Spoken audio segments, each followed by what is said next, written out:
Hey guys, so yesterday was my third appointment at Charing Cross. I saw both the nurse and the clinician.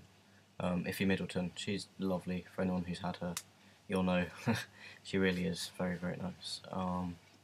She just went over my family history, just talking about what illnesses have been in the family and what I'm at risk of, etc.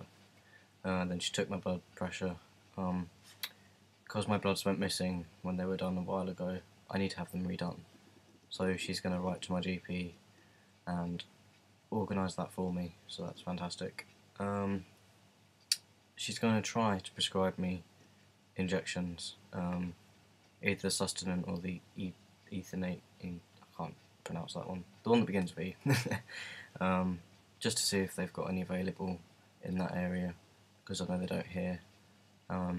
Obviously, the sustenance stopped production in the UK, so both of those are very hard to get hold of at the moment, but she's going to try for me.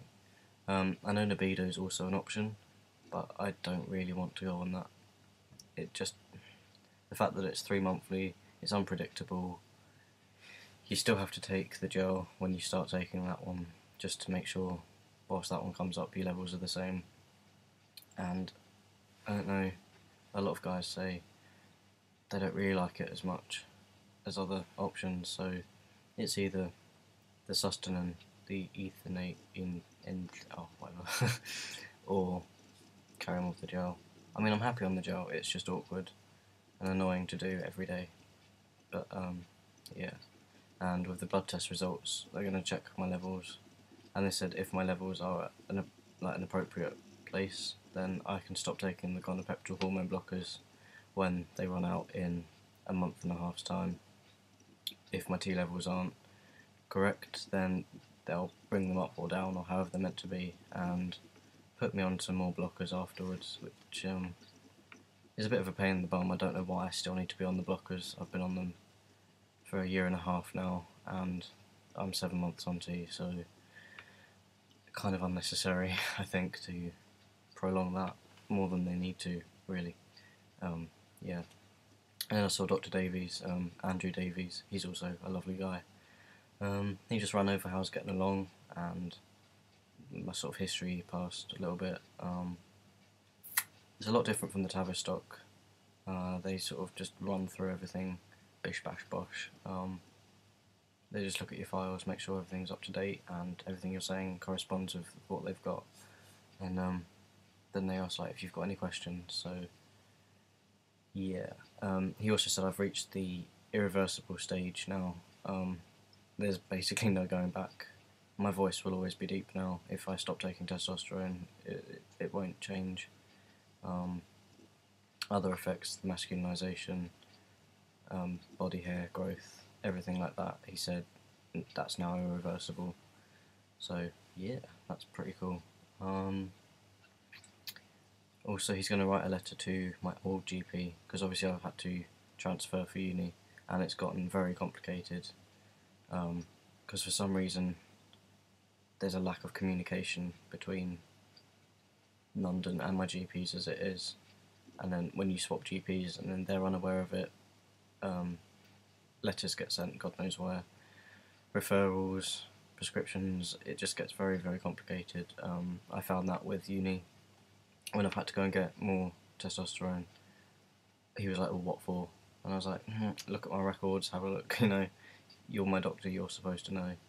And it took about 2 months before my proper details and medical history were updated on the new system where I am now, opposed to at home. So it was kind of annoying, really, that you had to sit there and explain for about 10 minutes to this doctor why you need this and how much they need to prescribe you.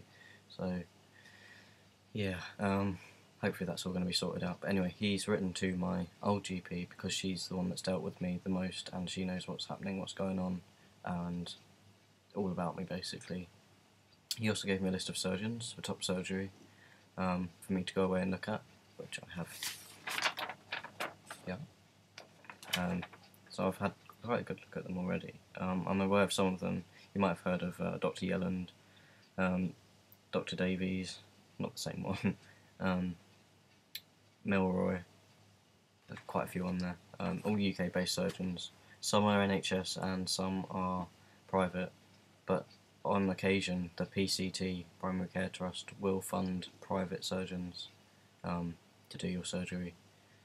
So yeah, and he said basically have a good look, have a good research, find a surgeon you like, one that you'd feel comfortable with, and look at their results if you can find any. Then go to my GP back at home, say to her, look, I like this surgeon, can you refer me? She will then refer me to that surgeon, and then soon afterwards they'd get in contact with me, book an appointment for consultation.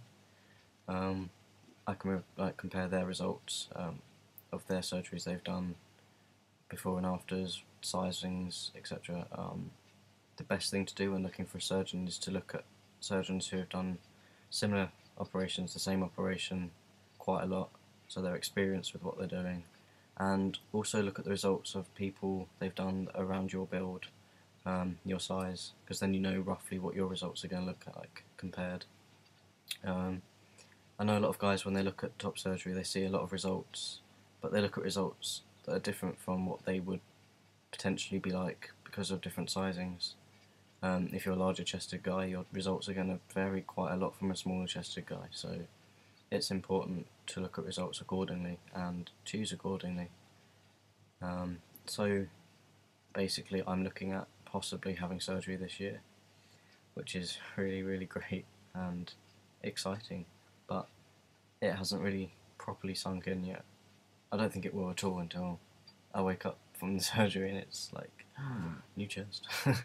But yeah, so hopefully by Easter I would have possibly been contacted by a surgeon, which would be fantastic, because ideally I'm aiming to have surgery in the summer, because that also gives me the recovery time needed, and it won't tie in with uni awkwardly. I don't really want to have to take time out from uni or explain to people why I've left uni for 3 weeks or so. So yeah, I'd love to have it done in the summer, which would also be in preparation for September, when I go back, and I will be house sharing in a proper house, not a uni one, so there won't be locks on the doors, you'll be sharing bathrooms, and I just want to be comfortable in my own home, really.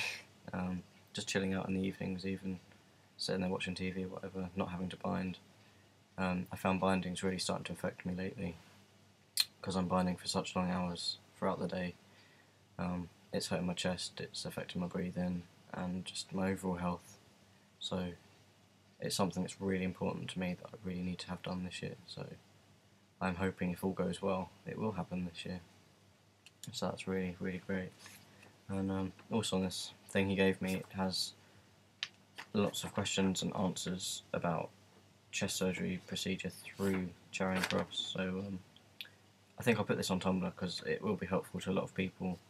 It's got questions that I had that other people will have, so it's very helpful, and I will put that on Tumblr, and I'll give you a link to my Tumblr again, as always, in the little bar down below. So yeah, it's going really well, and after so long of nothing really happening, because I've been on T for a while and I haven't had anything since about 5-6 months ago, so it's great that I've had such a huge step again, really, to get the ball rolling. So that's really good, really good news. And my next appointment at Charing Cross isn't until August, which is 7 months' time, which is kind of ridiculous, because I could have potentially had surgery before then, which doesn't really make sense to me. But there we go, that's Charing Cross for you. Those who already attend are probably already aware of their system. But yeah, so that's all I've really got to say. Update you on that, and fingers crossed everything will go really, really well this year. So yeah, bye.